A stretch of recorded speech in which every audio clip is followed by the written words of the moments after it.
আসলে আমার স্কিনের সমস্যা অনেক দিন থেকে, তো ডক্টরের কাছে যাওয়া অনেক কস্টলি। আমার কাছে মানে অনেক দিন থেকে ভাবছিলাম যে ডক্টর দেখাবো, বাট এটা পসিবল হচ্ছিল না। কিন্তু আজকে যখন সুযোগটা পেয়েছি তো ভালোই লাগছে।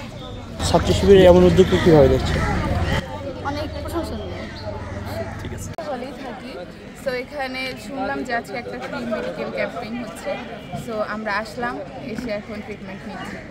মনে হচ্ছে বেনিফিটেড হবে। হ্যাঁ, পর্যাপ্ত অবশ্যই, বাট আমরা হচ্ছে মানে এরকম এত কাছাকাছি, আমাদের কাছাকাছি আসা জিনিসটা এরকম তো আমরা যেহেতু পড়ালেখা নিয়ে থাকি বা ক্লাস থাকে, তো আমরা হচ্ছে ওইখানে গিয়ে দেখা যায় হয় না। তো এখানে যেহেতু আমাদের হলের সামনেই মানে এসেছেন এনারা, সো আপনারা জানেন যে শিফার উদ্যোগে চিকিৎসা সেবা দেওয়ার, ঢাকা বিশ্ববিদ্যালয়ের শিক্ষার্থীদের চিকিৎসা সেবা দেওয়ার যে কার্যক্রম সেটা শুরু হয়েছিল মূলত 30 তারিখে, এবং উদ্বোধনের পরবর্তী দিনগুলো থেকেই বিভিন্ন স্পটে চিকিৎসা সেবা দেওয়া হচ্ছে ফ্রিতে, এবং একই সাথে মেডিসিনও দেওয়া হচ্ছে ফ্রিতে। তো এর কারণ হচ্ছে যে আমরা মনে করি বিশ্ববিদ্যালয়ে যে কর্তৃপক্ষ চিকিৎসা সেবা দেওয়ার ব্যাপারে কর্তৃপক্ষের ক্যাপাসিটির ঘাটতি রয়েছে, এবং এটা বাস্তব।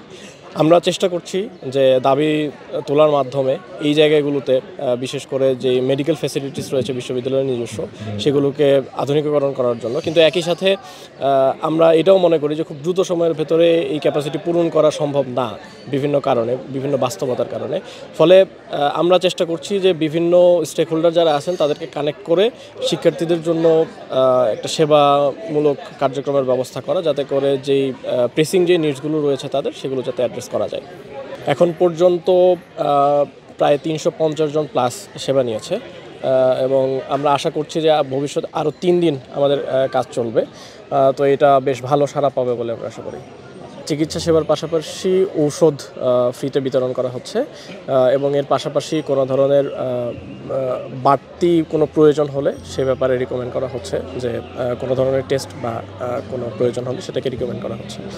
ছাত্র কল্যাণমূলক কার্যক্রমের একটা অংশ মাত্র, শুধুমাত্র চিকিৎসা নিয়ে এখানে কাজ হচ্ছে। এর বাইরেও অন্যান্য যে সকল কাজ আপনারা আমাদের কার্যক্রমের মাধ্যমে দেখতে পাবেন। আমরা পরিকল্পনাগুলো এখনই বলছি না, ভবিষ্যতে যখন কার্যক্রম পরিচালিত হবে তখন আপনাদের জানানো হবে, আপনারা দেখতে পাবেন ইনশাআল্লাহ। মেডিসিন, জেনারেল মেডিসিন, নাক কান গলা, গাইনি, স্কিন, এগুলো দেখানো হচ্ছে। মূলত এই সেবাগুলো দেওয়া হচ্ছে যেই বিষয়গুলো আমাদের মনে হয়েছে যে বিশ্ববিদ্যালয়ের শিক্ষার্থীদের জন্য প্রেসিং নিড হিসেবে যেই জায়গাগুলোতে ফোকাস করা উচিত, আমরা সেই জায়গাগুলোতে কাজ করছি।